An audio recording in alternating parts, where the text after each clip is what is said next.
Hello, welcome back to Dehradun Bala Vlogs, a channel where we share content relating to what we read, learn and explore. So today I'm going to do a book review, and the name of the book is Why We Work, and the author's name is Barry Schwartz. Today I'm going to talk about work. And the question I want to ask and answer is this: why do we work? Why do we drag ourselves out of bed every morning instead of living our lives just filled with bouncing from one TED-like adventure to another? You may be asking yourselves that very question.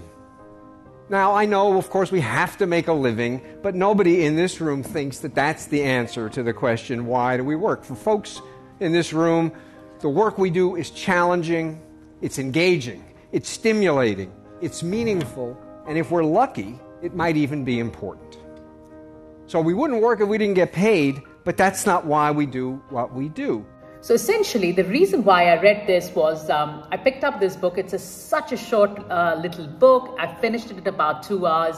And the title itself was so immersive, Why We Work. And it's a quintessential question we all ask ourselves every Monday morning when we have to go to work. Why do we work?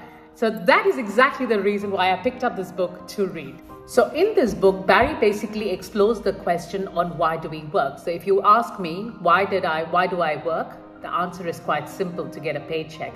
But again, as Barry talks about in his book, yes, the question is simple, but the answer is a bit complex.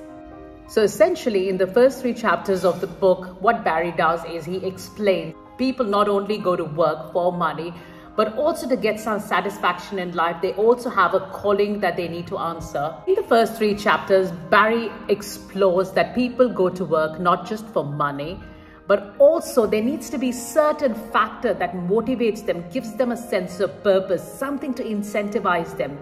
Again, in today's world where we're exposed to so much information, right from, say, school, uni, talking to other people, we're quite exposed to different careers, different options, and also always encouraged to follow our passions. So again, first 3 chapters when he says you need to look for something more than money is quite true. Is again, nothing surprising, but again, something we should all be reminded about. So essentially, if you have a single dimensional performance measure where you only will work where they pay you enough money, then you are going to get unexpected, unwanted behaviors where you're not going to get that satisfaction and happiness out of your work. And I do believe one should aim to strive that for something where you end up doing about 2/3 of your adult life. Also, the ideas that are talked about in this book is about incentives, which is a systems thinking rather than a money thinking.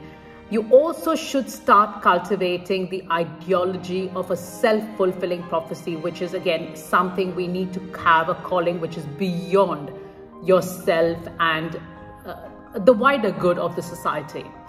The third is the danger of ideology in social science. And then he also critiques Adam Smith, who is one of probably the most well-known economist I know of in modern times.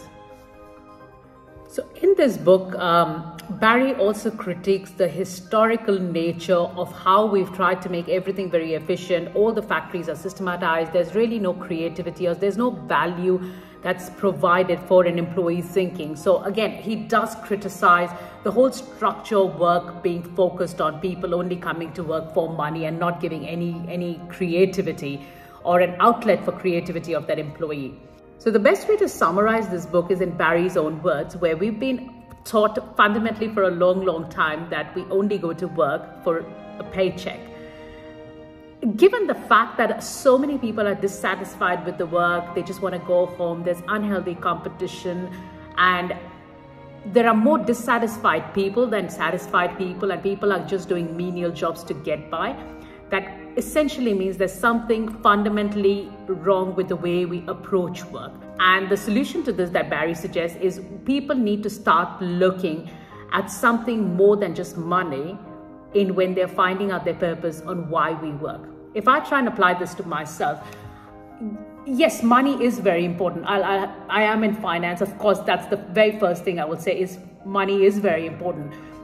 But if the work that I do doesn't give me satisfaction, if I don't have a greater good, if I'm not adding any value, if I don't have the greatest sense that my work does have some meaning, I would honestly think it would be hard for me to carry on regressively day after day doing the same thing.